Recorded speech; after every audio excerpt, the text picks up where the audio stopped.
Morning, everybody. Today we're going to be finishing the ninth subsection of the fourth chapter in Orota Teshuvah, the Lights of Return. And let's just read it very quickly. I'll just read it in the English translation of Rav Metzger, just so we can remind ourselves what we're talking about. The very last theme was that as we enter into the Messianic era, that there's going to be a unification of opposites. So I'm just going to read the last paragraph here in English real quick. Knowledge and feeling, right? Two opposites. Intellect, right, versus emotion. The sense of life, the worldview, and the desire for national renaissance. So we weren't exactly sure how those are oppositional. We said yesterday perhaps a perspective which is very broad, universal versus national, right? National versus universalism seem to be contradictory. Rectification of the soul's defects and enhancement of bodily strength. So being spiritual versus bodily, right? Those seem to be contradictory. Societal order and communal desire for honorable conduct. Appropriate forbearance coupled with intense anger against everything that's abominable and evil, against everything that's ugly and blemished. So the contradiction seemingly between tolerance on the one hand and feeling passionate about truth on the other hand, right? Those don't seem to be things that go together. An inner dedication of soul for all the means whereby the general exalted virtue manifests itself and shall be enabled to manifest itself. All these shall occur and be revealed then in one form. Okay, so without going into gory detail about all the different contradictions, but all those contradictions actually, as we enter into the Ikvad de Mashiach, the period on the heels of the Messianic era, are going to be revealed as one form. They're all part of Chativa Achat. They're all one integrated unit. They're not contradictory. And then Rav Kook goes on to explain, how is it going to be that we're going to see that things that appear contradictory in life are actually not contradictory? So Rav Kook explains, and I just read quickly the English, we must sustain all these matters by means of purification of the heart to the true inner light of Torah, the esoteric teachings of Torah, in accordance with whose effects, exerted on those who cleave to them with appropriate preparation, there have increased in similar manner those who would reject and cast shame upon these teachings. So Rav Kook says that somehow that we're going to be able to see how things which appear to be contradictory and in tension are actually part of one integrated unit through the esoteric teachings of Torah, meaning the Kabbalah, Pnimiut Torah, the inner aspect of Torah. And it's ironically, the inner aspect of Torah, which has been disparaged in previous generations, disparaged by those who either ranging from general hostility towards the Kabbalah, or something perhaps more subtle, a feeling that, well, there is truth in Kabbalah, but it's only for the elite few. Okay, so all those are sort of varying ranges of reticence towards Kabbalah, either a hostility or a feeling that it's not something for the general dissemination. Let's just finish it off and then we'll go and discuss the details. Specifically, from this light of life, from which the improper influences cause the growth of peril and world catastrophe, specifically from it shall Israel's salvation flourish, its eternal salvation, the manifestation of the exalted light of virtue, by means of which life shall be imparted to mankind as well as to each individual, in order to uplift David's fallen tabernacle and to remove the shame of God's nation from upon the face of the earth. Okay, so particularly from Kabbalah, which has in it a certain amount of danger and has inspired a certain amount of disparagement, as we mentioned before. We'll discuss all this in a second. I just want to get through the language first. Specifically from that, then the fallen tabernacle of David, Sukkah David and Ophelet, the fallen Sukkah of David will, in fact, be re-established, will be uplifted, and the shame of God's nation will be removed from the face of the earth. Okay. Now, let's just go back and now discuss some of these themes. So the first theme that I want to address is why it is that Kabbalah, the inner aspects of Torah, will be that which will be the aspect of Torah which will usher in and enable us and prepare us for the period of Mashiach?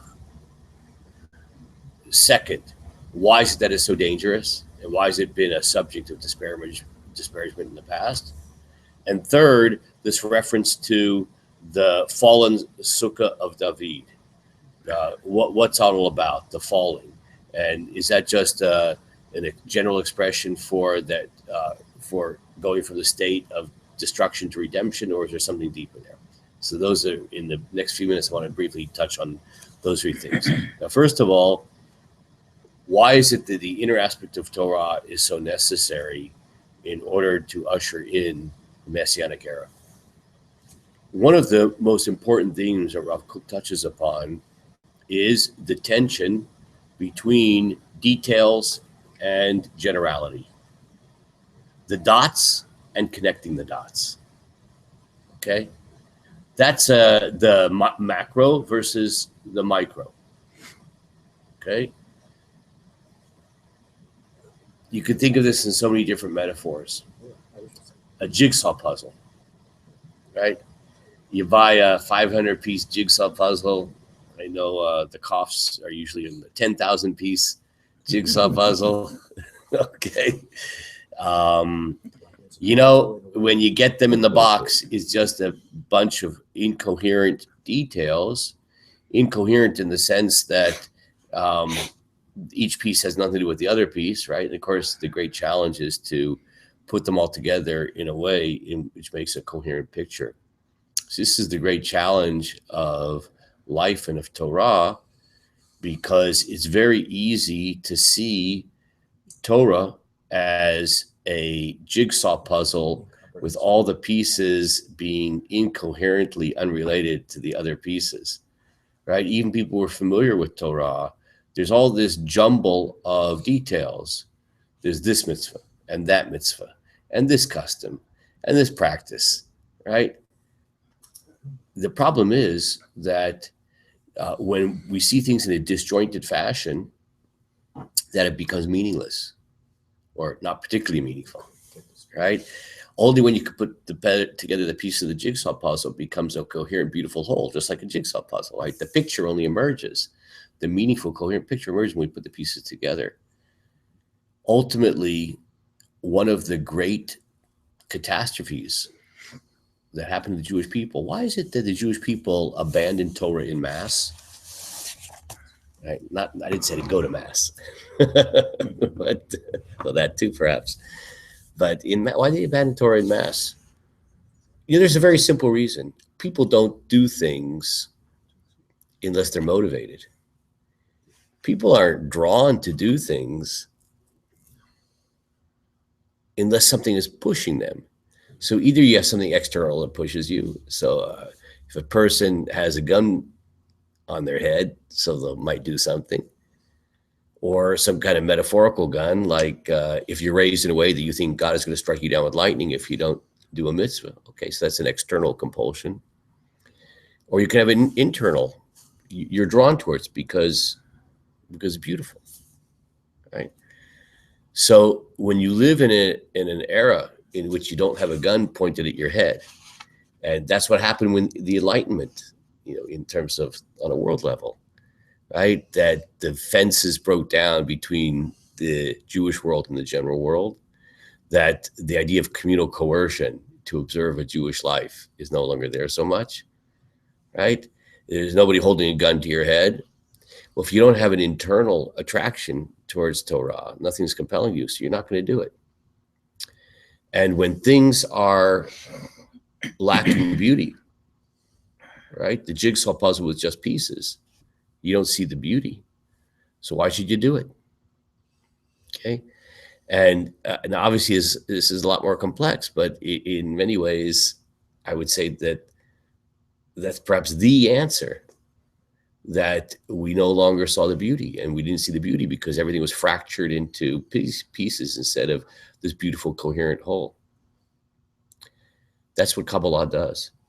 Kabbalah connects the dots.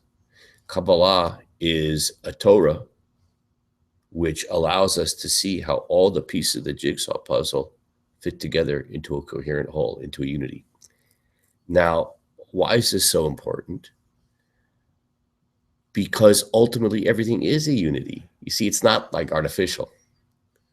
Right? Let's take a jigsaw puzzle. I actually don't know how jigsaw puzzles are made, but I kind of assume that the word implies how they're made. You know, jigsaw, anybody who took shop when they were in 7th grade and made a chess set. I think everybody makes a chess set when they're in 7th grade, right? So, you know, jigsaw is it's a saw, right? With a blade. Right? So there was a picture, a coherent picture, and then you stick it into a jigsaw, and it then slices the puzzle, right? Slices the picture into a puzzle to these discrete pieces, and then you kind of for a jigsaw, so then you kind of mess them up, you know, and so that it's challenging, so that the cops can get their 10,000 piece jigsaw puzzle, and right. So it originally was a coherent whole, but then got sliced up. See, that's exactly what happened in terms of the cosmic reality. You know, everything is derived from Hashem. Everything is one coherent whole. By definition, everything evolved from Hashem, from unity, from this beautiful, sublime unity. But then through the process of the world coming into being and through sin and how the world devolved. So it was subjected to a kind of cosmic jigsaw, and that chopped everything up into pieces that don't seem to be coherent. So what we have to do is return to the godly source. By looking at things from, as it were, the perspective of the godly source, we return to coherent wholeness. And that's what Kabbalah does. Kabbalah takes everything back to its Kabbalistic source, as it were, sort of looking at existence through divine eyes, as it were, to see the coherent whole, the reality before the fracturing of the jigsaw. Okay? That's the power of Kabbalah. Once you see the coherent whole, it's beautiful. We're drawn to it. Okay? So all of these oppositional, adversarial, fractured components of reality that we experience, emotion versus intellect, universal versus national, right? The different aspects that we mentioned above, that as we enter the Mashiach period, that we're going to restore the unity through a Torah, which is able to probe to the underlying unity by having that orientation of spirituality. Okay. Now, why is this so dangerous? Because Rav Kook mentioned that it's been disparaged in the past and even regarded as dangerous. People should learn it. It's actually for the same reason.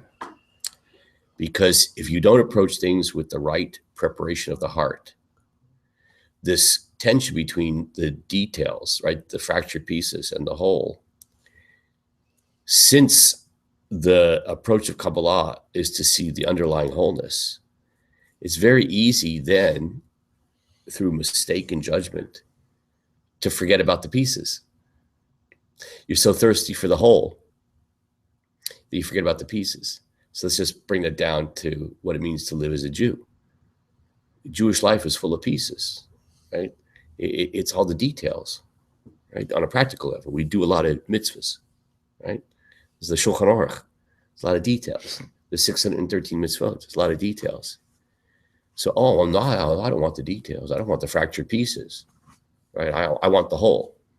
So one begins to think that the little pieces aren't important anymore because I got the whole. And so that leads to a rejection of mitzvahs. And that's what's happened in Jewish history time and time again, that almost all the false messianic movements have used the language and, as it were, inspiration, but it's a distortion of Kabbalah, right? Follow me. We're going to go see the whole picture. All the little details, don't worry about them.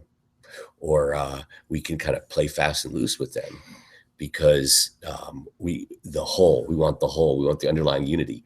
Well, just like a jigsaw puzzle, right? You can't say, look at this beautiful picture, but don't look at the pieces. The pieces aren't important. Well, that's even like the sentence itself is ridiculous. Obviously, the jigsaw puzzle, without the individual pieces, there's no coherent whole. So, but that's the danger of Kabbalah. And you see this, with all due respect, or maybe lack thereof, to the New Age Judaism. Or, spirituality, right? I want spirituality. What about obligation? What about responsibility? What about the details of life? No, don't bother me with that stuff. The minutia, the trivia, right? No, don't bother me with that, right? That's the distortion that can come out of Kabbalah, which therefore the great sages of previous generations said that only people who have a sufficient grounding in the details are in a position to then penetrate down to the underlying whole, the underlying larger unity. The problem is that sometimes you need to have emergency measures. You go into an emergency room in the hospital. Sometimes you think you're subjected to certain kind of shock treatments it wouldn't do to a normal, healthy person. Well, the world is at a state of kind of being wheeled into the emergency room, the spiritual emergency room, and very radical shock needs to be done in order to bring us to our senses, right? And therefore, we need to have that very strong, powerful medicine of Kabbalah, but it has to be done in the proper way. We really have to be extremely careful about this. The last point here that I want to touch upon is that this is going to create the state of the elevation of the fallen sukkah of David, the fallen tabernacle, right? So the commentators point out that there's a fantastic passage in the Talmud, this idea of the fallen sukkah of David. The Talmud says the following. The Talmud Masechet Sanhedrin says the following. Amar le Rav Nachman le Rav Yitzchak. So Rav Nachman said to her, Mishmi alach emat ati bar nafle. Hey, can anybody tell me when the son of the fallen is going to come? Bar nafle, for the word nafal. Amar le, so he answered, Man bar nafle, son of the fallen, who's that? I mean, I'll tell you when he's coming. I know who you're talking about. Amar le Mashiach, I know I meant the Messiah. Umashiach bar nafle karit le? Why do you call the Mashiach the son of the fallen? Amar le, I'll tell you why, because it says the prophet Amos, Bayomahu akimet sukkah David anofelet, that on that day the prophet Amos says, I will raise for you the fallen sukkah of David. That's why I call him the son of the fallen. I'm going to raise the fallen son of, right, the one who was fallen. Amar le, Achi Amar Rabbi Yochanan, because Rabbi Yochanan said the following. Dor sheben David ba, the generation when when the son of David is going to come. I'm going to tell you what it's going to be like. Talmidei Chachamim Ma'atin, there'll be few Torah scholars. Vashar einehem kalot bi'agon v'anacha, and the other people, their eyes will be full of despair and anguish. Sarot rabot gzerot kashot mitchashot. There'll be pain and decrees, evil decrees. Ashushna pekuda shniya mimahert lavo. When one trouble is gone, the next trouble comes. All kinds of surot, and our spiritual resources feel depleted. We're full of anxiety and close to despair.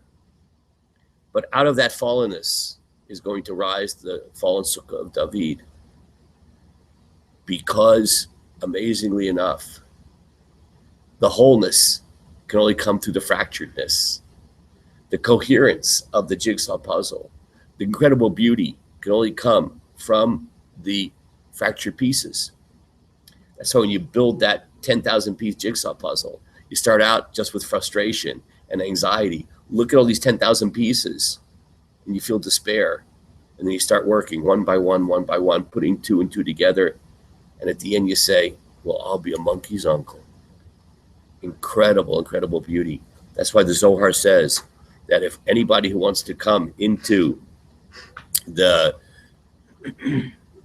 proper highest chamber in the spiritual worlds, is only someone who can turn darkness into light and bitterness into sweetness. Without the fracturedness, there's no true wholeness. And this is what we are currently in the process of, is to create the wholeness, particularly from the fracturedness. We finished subsection 9. We'll continue when I get back from the Holy Land with subsection 10. So Monday.